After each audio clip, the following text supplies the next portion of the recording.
Hey folks, welcome back to our Elderwood Sandbox build, and today we're going big. It's mountain time, baby, as George Mallory once famously said. This is essentially a two-parter build as we do a ton of terrain work, really epic terrain work today, and then spend time developing the area and a custom balloon tour building. This will eventually become a hopefully pretty epic habitat or two even, but that's going to be next time. No dinosaurs quite yet, which means you've still got time to leave name suggestions for our Microceratus from the last video if you haven't already. The link to do so is down below in the description.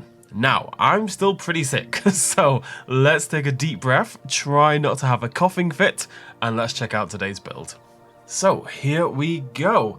I talked about this last video, I really wanted to get some verticality into the park. This was maybe too much verticality, but I really wanted to get some verticality in. You know, we have these ramps, we've got these much more elaborate terrain tools now. It really felt like a waste that they weren't being utilized. The build was very flat until this point in time.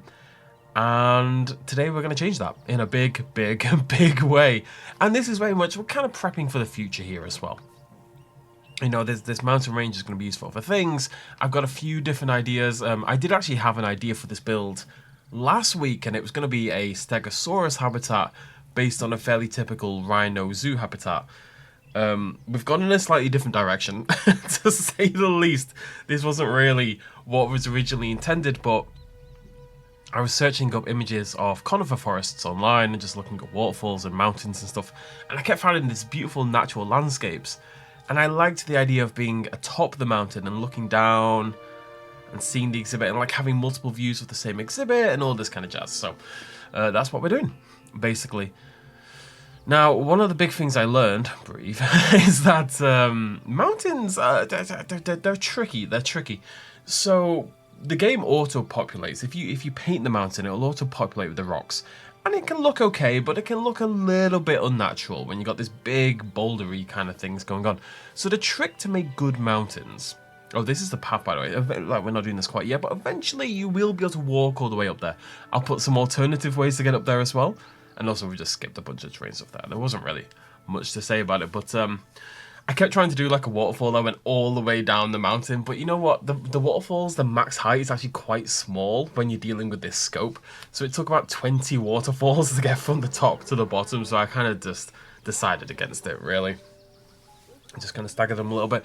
The trick to good mountains, as I have learned, is not to make mountains, but to make big hills. Because if you have a little bit more of a soft slope, and I used a lot of the smooth tool when building that, if you have a little bit of a soft slope, then you'll get more of your trees. It'll kind of slip. You'll see how I'm doing it here and there. I'm kind of slipping between the smooth tool and the other tools. I don't know what slipping means in this context, but I'm moving between those tools because the hillier it is, the smoother the transition is, the more trees you get, and I think the more naturalistic it sort of looks as part of the process. So going very sharp on your mountains makes them look a little bit funky, and I think you're better trying to make very big hills and then covering it with your foliage brush as opposed to anything else. I will say the new terrain brushes are incredible. You know, I would build stuff like this in Planet Zoo, and doing something like this mountain in Planet Zoo would have taken tens of hours, genuinely tens of hours. So the fact that we can just kind of naturally paint it is phenomenal. The terrain tools are so good. So I really did want to enjoy them a little bit. We're doing a bit of a balloon. I've got this like slim valley between the mountain over there. We might do something bridging it eventually, but this sort of slim valley. I like the idea of there being a bridge over it actually. And the balloon is going to go through this tiny gap in the valley, hopefully. I thought that was quite a fun idea. And most of the video now is going to be spent actually building the balloon tour building. This was hard work. I feel like I say that every week, but this was the toughest build I've done so far. I fully intended to have the dinosaurs in and to do a custom viewing gallery and everything, but this was already the longest build I've done so far. The terrain work alone took over an hour to get it into a position I was happy with. And then figuring out what I wanted this building to look like was a bit of a nightmare as well. I decided pretty early on that I wanted it to be a 3-tier building. I figured a bit of verticality would kind of suit what it's doing. You know, it's part of the balloon tour. I kind of want to emphasize that vertical nature. And I also thought a rooftop cafe kind of thing with a bit of a glass wall. You know, a way to view the balloon as it leaves would be really nice as well. You know, maybe you're someone who hates heights, and you know it's like when you go to a theme park and your child, I don't have a child, but I was the child, and they go on the roller coaster, but you hate roller coasters.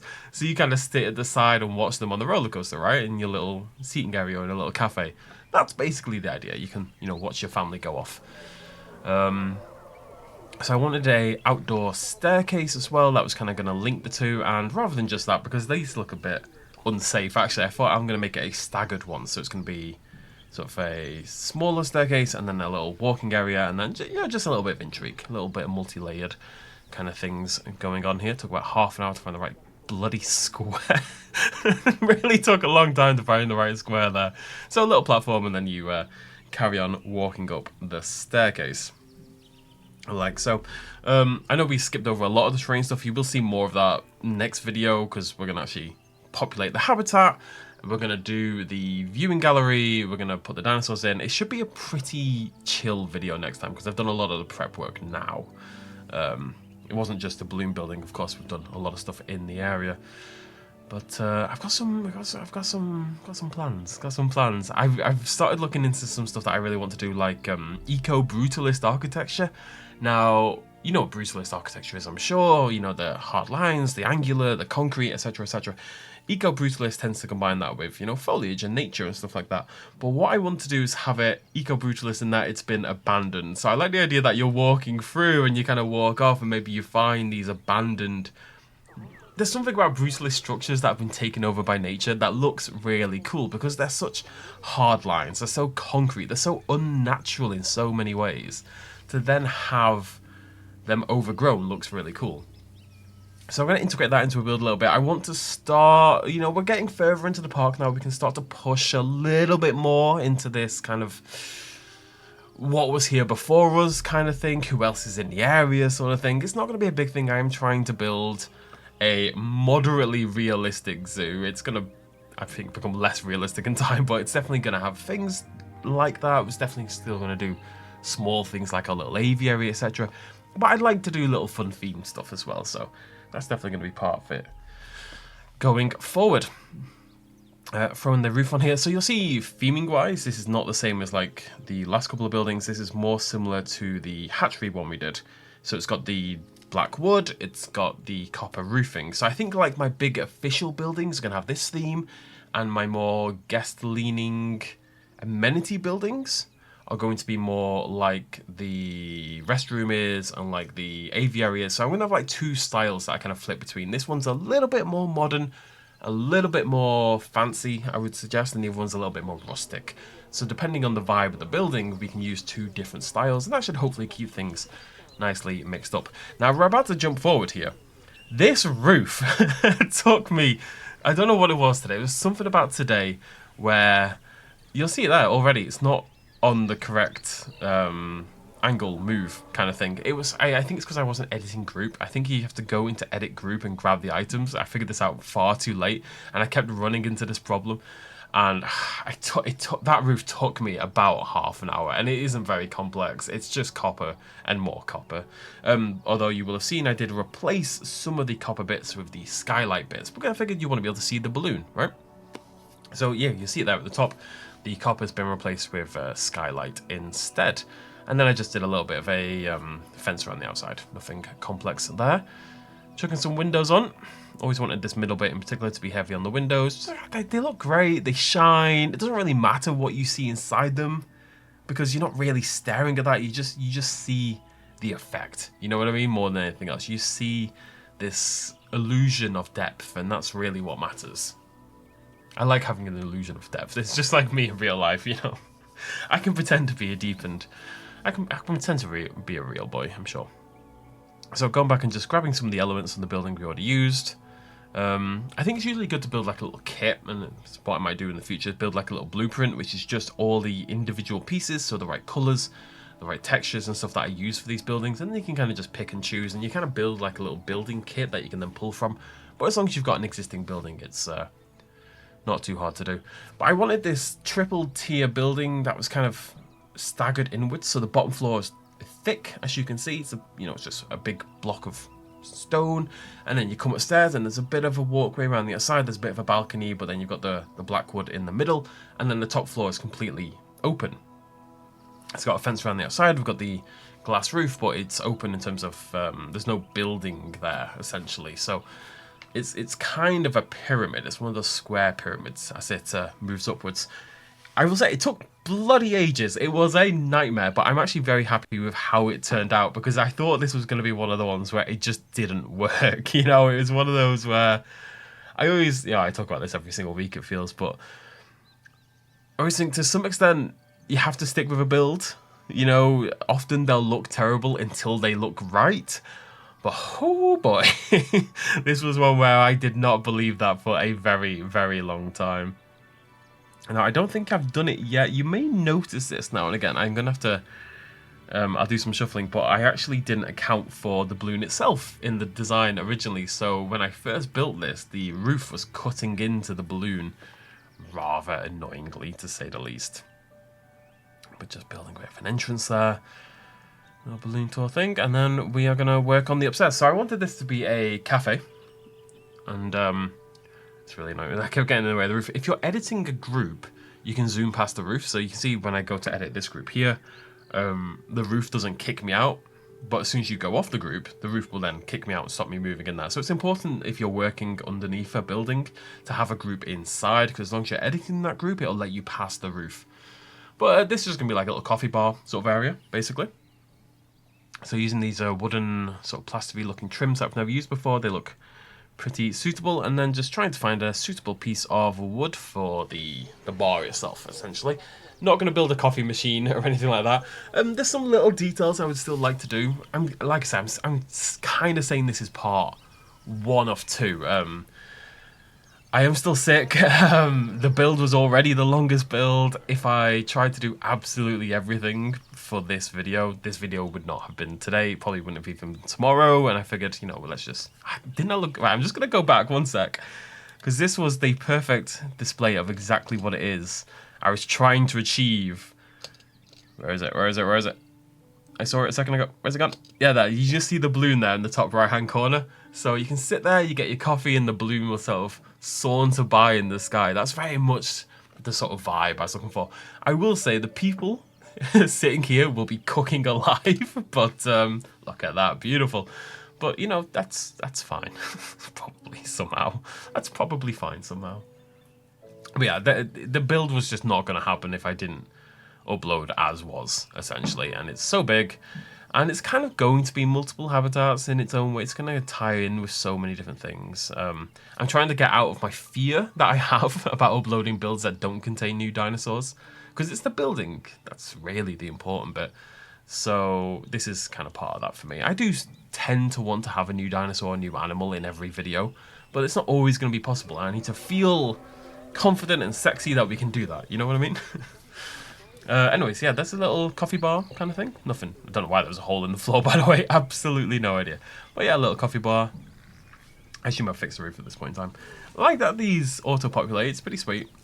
It's definitely helpful, making things just feel a little bit more real, essentially. And the coffee bar is going to be called Winston's. I'm not really sure why.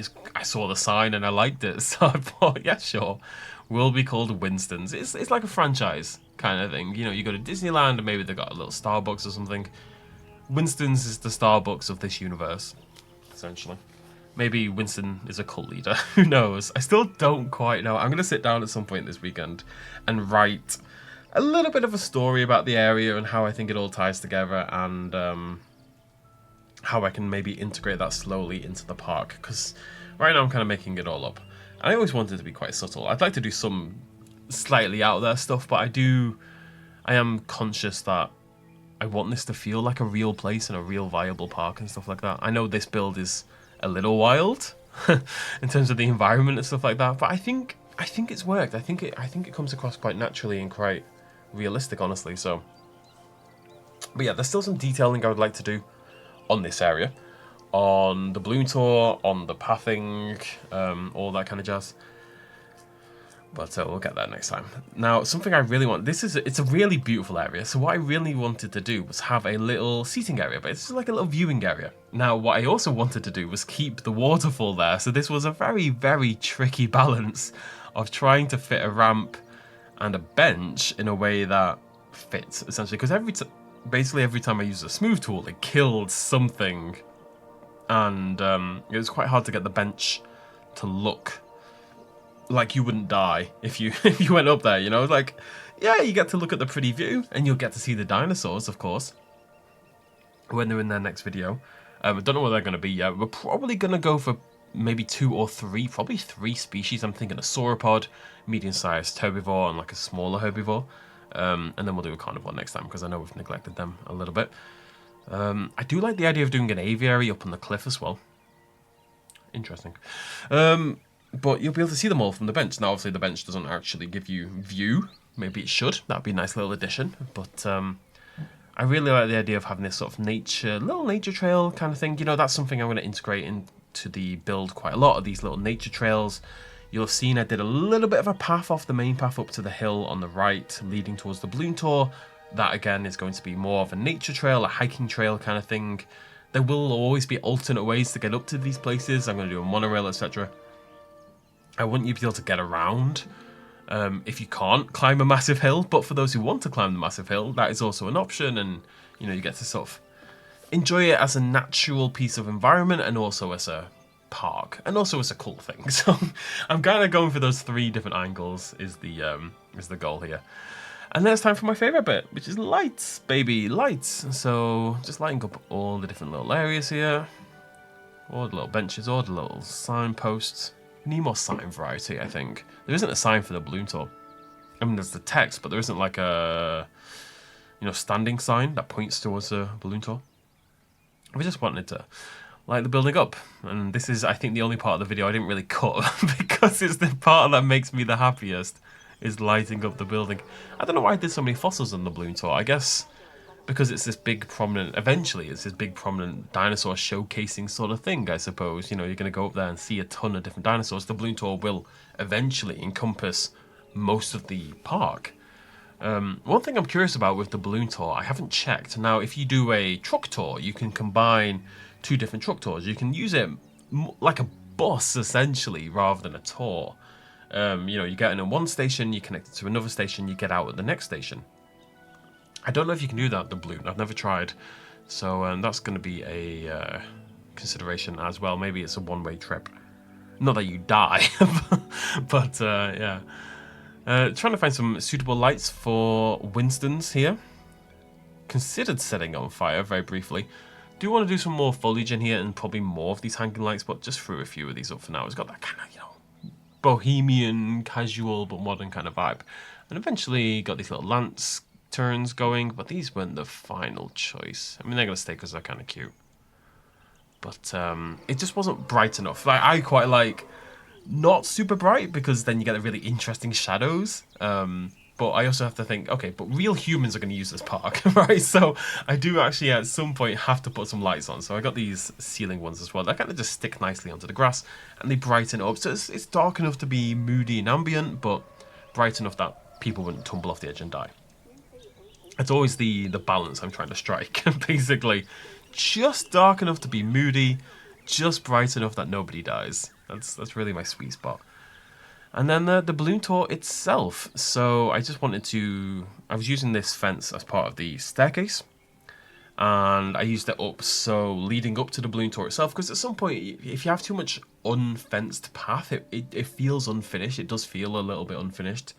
Like you've been missing something out. So I wanted to fence up the path a little bit. I kind of want to do a little bit more of that. And then integrate it into the balloon tour itself. Just again, in case people fall off the edge or in case people... you know, decide to run off on their jollies, essentially. Like, if someone in this park decided they wanted to run away, they could definitely do so. You know, if they wanted to run off into the forest and get eaten by a dinosaur.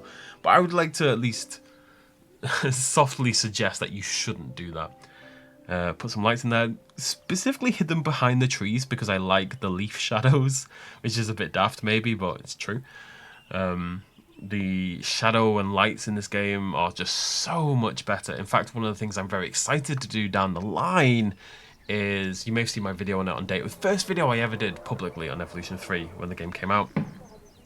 And we did a bat cave, because you can, if you cover something in rock, you can make it pitch black, like literally pitch black, can't see a thing. So you can make these really cool bat caves, and I definitely want to do an indoor building of some description where we have entirely indoor exhibits and they're all lit up at the side, and and I'm not sure how I'm going to integrate that. I was thinking about, you walk through the forest and you enter like this old brutalist structure, and we've kind of repurposed it, and it sort of becomes this kind of like an aquarium. I don't know what we would you can't really do an indoor lagoon. I would love a glass lagoon wall. That would change my life. It really would. And same thing there again. I put the light behind the foliage because I think it looks really cool. It does. It looks great. I'm not sure actually.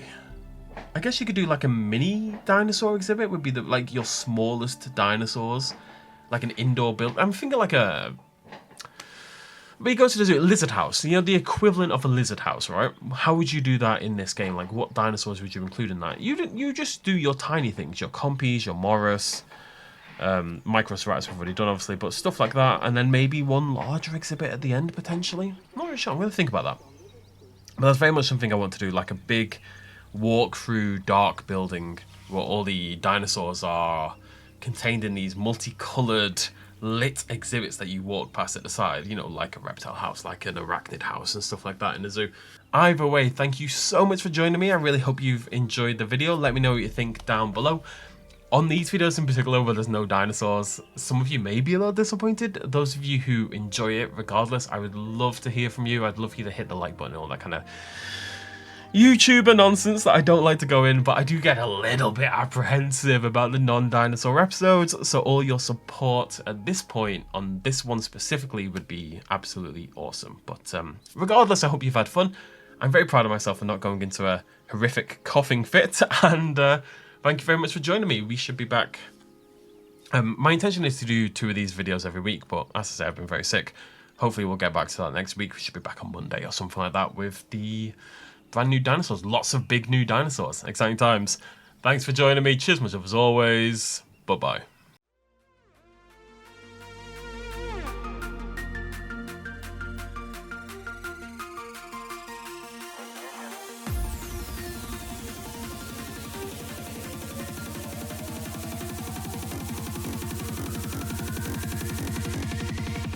Rainbow Road.